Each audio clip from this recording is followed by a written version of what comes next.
The itch to look at a game, to properly dive into it, can come from anywhere. Sometimes it's the nostalgic urge to revisit something you've enjoyed.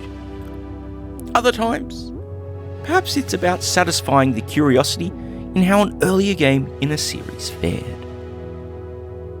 Sometimes, though, it could be a bit of both.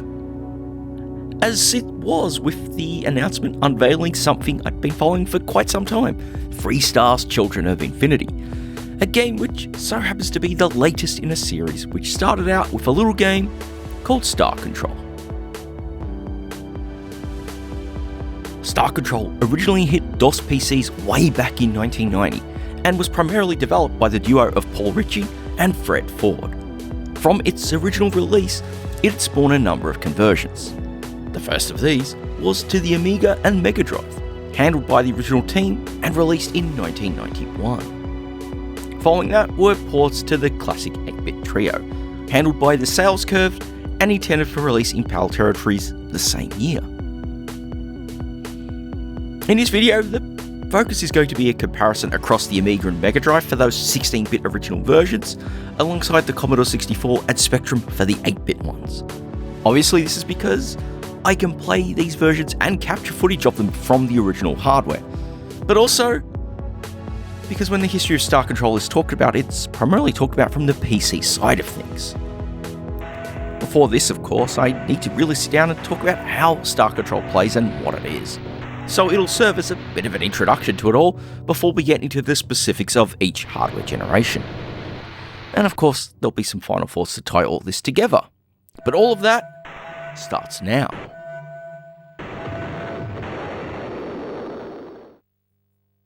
At its core, Star Control is a war game which pits the forces of the Alliance of Free Stars against the ur-quan and their hierarchy of battle thralls.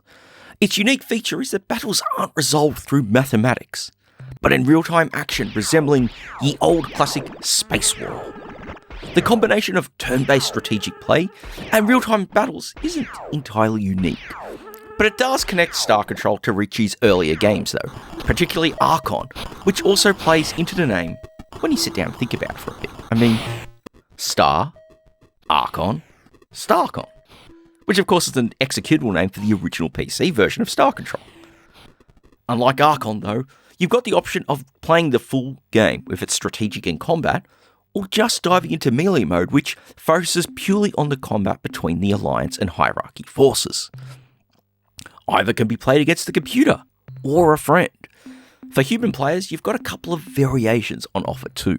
Cyborg mode lets a human handle the strategic play, with the AI running combat. Cytron mode offers the opposite, letting players handle the battles, with the AI running the strategic campaign. When moving into the full game, your first option is to pick a scenario. These are split between scenarios with offering the Alliance the opening advantage, the Hierarchy getting it instead, or both sides being roughly evenly paced.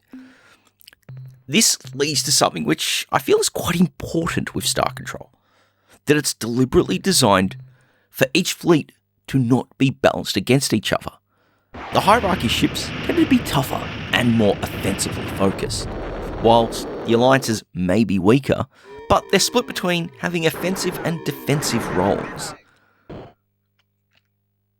The strategic game has players take it in turns, and the starting side is typically determined by the scenario itself. Each player gets 3 action points, which can be used to build ships, move them about, or build on planets. The map you'll be battling on tends to be randomly generated, with planets configured based on the chosen scenario. And each of these can be one of 3 types. Mineral worlds can be mined, which earns you currency for building more ships. Life worlds can be colonized, and you can fly one of your ships to these worlds and replenish your crew, which we'll talk about later. They also allow your ships to travel past without using up one of your action points. Dead worlds serve no direct benefit. They're worlds which were long extinguished after all. Now, alongside the main feature you can use those worlds for, at least for the mining and life worlds, You can also build fortifications, and these will slow down enemy movements through your space. Some scenarios also provide a starbase, which you could use to build ships. It can also be moved about, though doing so will cost you all 3 of your action points on a given turn, so it's very much a last resort kind of deal. Should you move a ship onto a planet which has been fortified, you can use the besiege command to bust through. It's a slow process and a very low rate of success, though you can bypass this should you get a second ship to that world. Exploration is important though, because you may just find lost technology from the long departed precursors. These upgrade a random ship system, and they can help turn the tide in battle. Once all your actions have been used up, if one of your ships has ended up on a world occupied by the enemy, it's time to go to battle. The inspirations from Spacewar start here with how these ships are piloted, rotating to set your direction and applying thrust to move forward, with some inertia and friction to decelerate should you not apply input. Most importantly, each ship is distinct from each other, and this starts with the crew. This can be considered a ship's health. Once all crew are killed, the ship will self-destruct. Then the movement characteristics. A ship's acceleration rate, its maximum speed, and rotation rate, which change how these ships handle and can be moved in combat. Then of course, its weapons. Each ship has a primary weapon and a secondary ability. For most, this tends to be something defensive, though others may offer a second weapon instead. This is to me what truly gives Star Control its personality, each craft reflecting the personality of the race which makes it. One example, which is probably the easiest to relate to, is the Earthling Cruiser. It might channel ships from a certain science fiction series, but it's a little more offensively minded with its primary weapon of nuclear missiles for tackling targets at long range, and point defense lasers for close range interception to compensate for its rather sluggish rotation and movement speeds. Another example comes from the Cowardly Spathi and their ship, the Discriminator. It's quick, making it well suited for running away, and alongside its basic forward weapon, its secondary weapon is the backward utilised tracking torpedoes, or butts. That's right, missiles are fired from its rear, which feels oh so apt for a ship which is about running away from hostile threats. And of course, another factor in how these ships can fare in battle comes from the precursor relics I touched upon earlier. These will randomly upgrade one attribute on the ship which found it, increasing its maximum fuel or crew count, boosting its recharge rate, or its acceleration or turning rate. And yes, if you're lucky enough to have a ship which has found more than one of these, then you're certainly going to want to protect them, just like you would a veteran soldier in the game of XCOM. All of this means combat isn't just about going in with guns blazing, but learning how to handle the ships under your command and how they'll perform against the O's the enemy have deployed into battle. The inclusion of the planet you're battling over offers a means to get a cheeky boost of speed thanks to a gravity whip, and that's something you need to be prepared for, as it might just be enough to let you close in to do some damage too, should you be flying a slower craft. All this means that you can't just rely on a single ship class, because even the best of pilots can be outclassed going up against certain enemy types. One example that I love for this is if you're playing the Alliance and you go up against the Varks with their Intruder ship. Unlike the other races, when they warp in, they'll be close enough to use their primary weapon. If you're using a slower ship, then it's going to be tough to get out of range without taking too much damage from it. But you're thinking you might just be able to have a faster ship and you should be safe. Well, it won't automatically save you, because the Intruder's secondary ability is to fire limpet cocoons. And should those make contact, they'll slow your ship down. That's right, the Vucks are more than happy to drag you down to their speed if you're not careful. And this is beautiful. Some might think that a game like this should feature perfectly balanced ships. that each ship should be matched by one ship on its opposing side. But no, the lack of balance is what makes these battles most enjoyable. Frustrating, but enjoyable. There are times when the action might feel like a battle of attrition, particularly against opponents who are at a similar skills level to your own.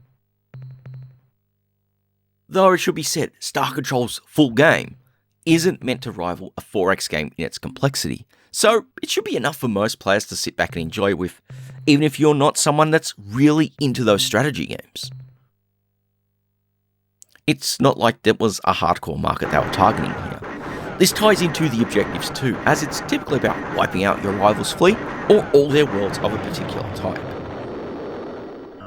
But it shouldn't be a surprise to say that it is a strategic game, and you may just find yourself taking some serious time in order to complete a scenario, especially if you're against a rival at a similar skill level and find yourself deadlocked.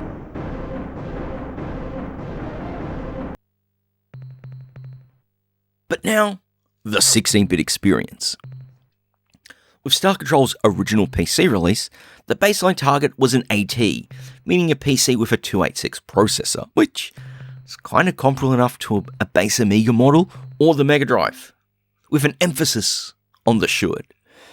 And on the Amiga, this is really more or less the case. I'm capturing this off my Amiga 500 and performance is pretty solid, though there are some slowdowns in extreme cases. Those being cases with lots of projectiles on screen and the ship zoomed in a bit. It is a different story on the Mega Drive, sadly, as things are quite a bit slower.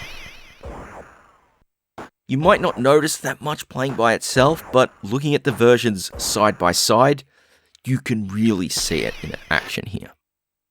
It's a shame that this isn't because of anything more than Accolade deciding to say ship it when the initial porting was done, without giving additional time for tuning and tweaks and optimizations. It's something lamented by Fred Ford in a comment on one of the Star Control facts. Controls are a bit of a different story here, and for me, the Mega Drive gamepad is perfect, as it takes advantage of its 3-button layout, with buttons assigned for firing your thrusters, your main weapons, and secondary ability, and it all comes to being second nature. And it's honestly a fair bit more convenient than trying to play the Amiga one with a joystick. Speaking of joysticks, something that bothered me with the Amiga version is that only one joystick is supported. If you're playing in 2-player, one of you will be relegated to the keyboard. An upside, though, is playing on keys does offer a PC-like experience, giving you direct access to those abilities like on the Mega Drive, and of course playing with a 1-button joystick does make things a little clumsy. You got to push up to apply thrust and pull back to use the secondary ability. It does limit being able to use them because you might be trying to thrust while using that second ability and you've got to keep alternating. It's a little clumsy. And it's what I did here because crouching down to reach the keyboard with my setup was just a little too much, a little too awkward, so joystick had to win out. Another distinctive area is in the audio, and both rely on sample sounds for the effects, both in the menus and during battles. The music, though, is another story. With the Mega Drive using the FM synthesis hardware, which comes closer to some of the versions of the PC, depending on what soundboard you've got access to, sounding better than some, but not others. As for the Amiga, I've got to say that I think this is truly the way to experience Star Control, as, again, it relies on that sampled sound, and, well, just listen to the intro. And I mean, listen to it.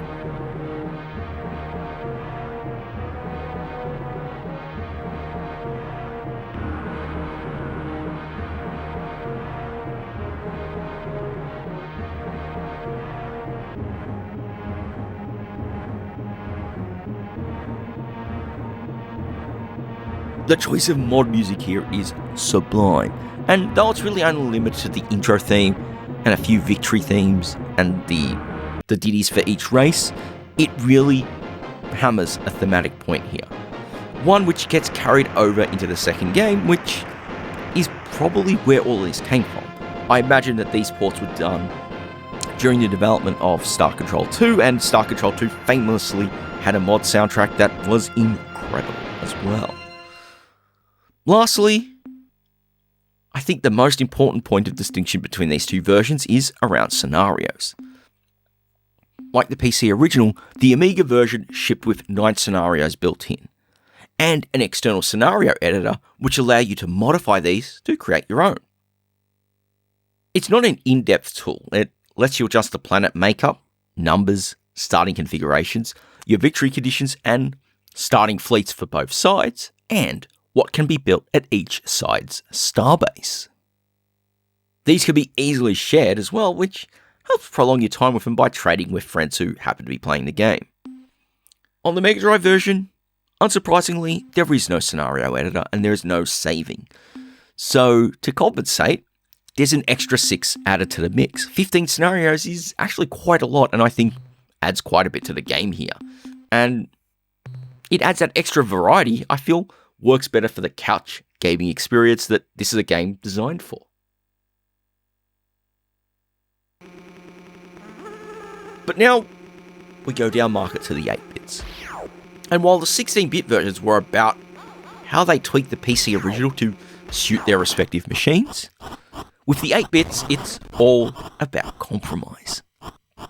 There is a lot to Star Control which is cut out for the sake of squeezing it into a single load on both the Commodore 64 and the Spectrum.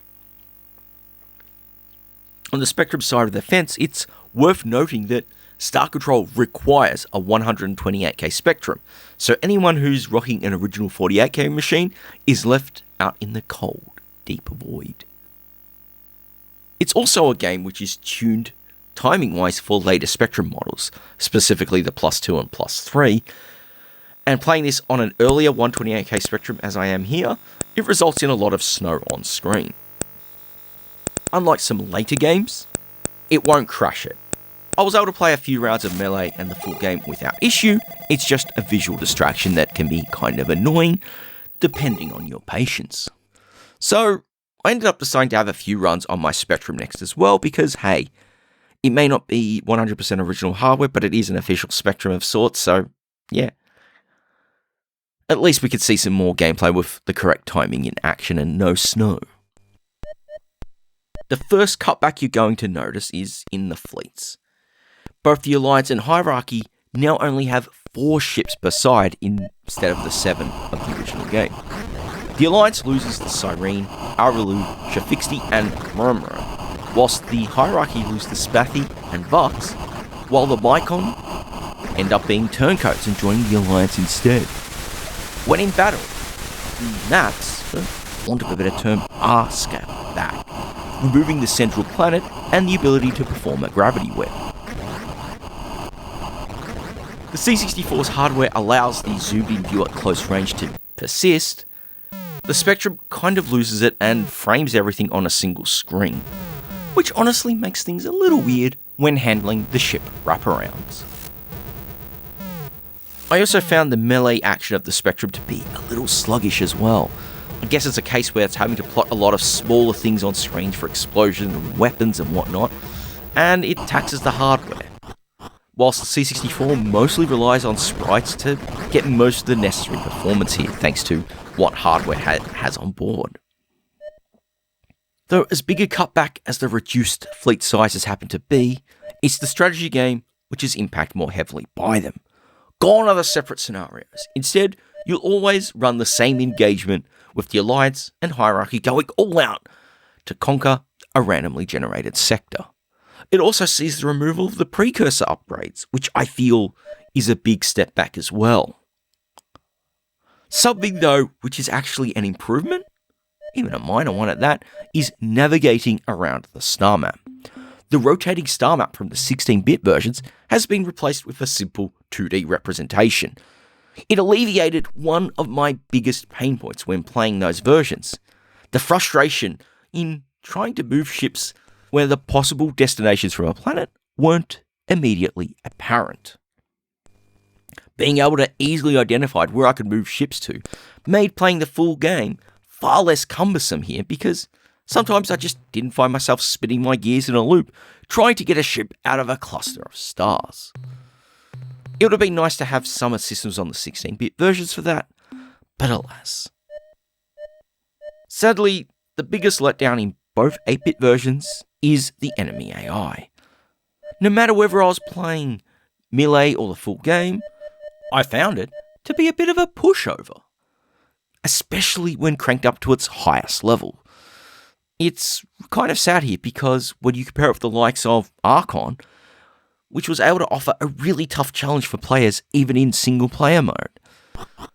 Thankfully, 2-player mode is available here for both machines, though they are like the Amiga in that only one player can use the joystick.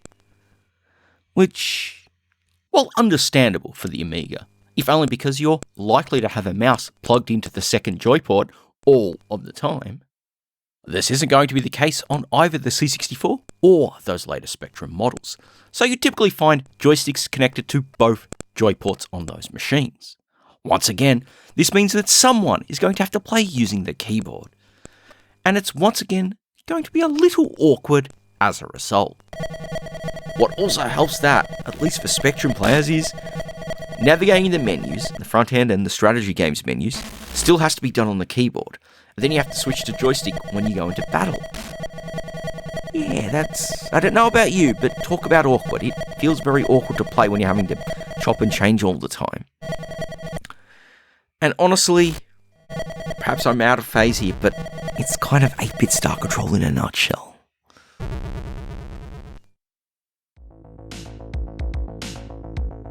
And so there it is. Dive into 4 ports of the original Star Control, which shows more than ever the challenges of trying to adapt the game across multiple generations of hardware, especially with the 16-bit to 8-bit disparity.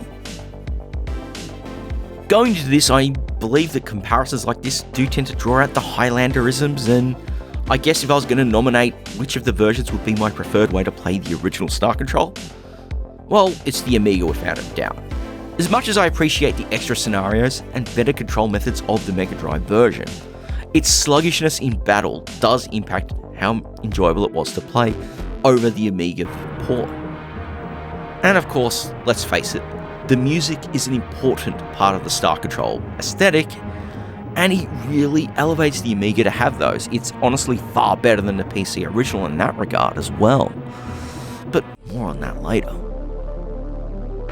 When it comes to the 8-bits, I feel the compromises here really hit them hard, especially on the strategic side of the fence.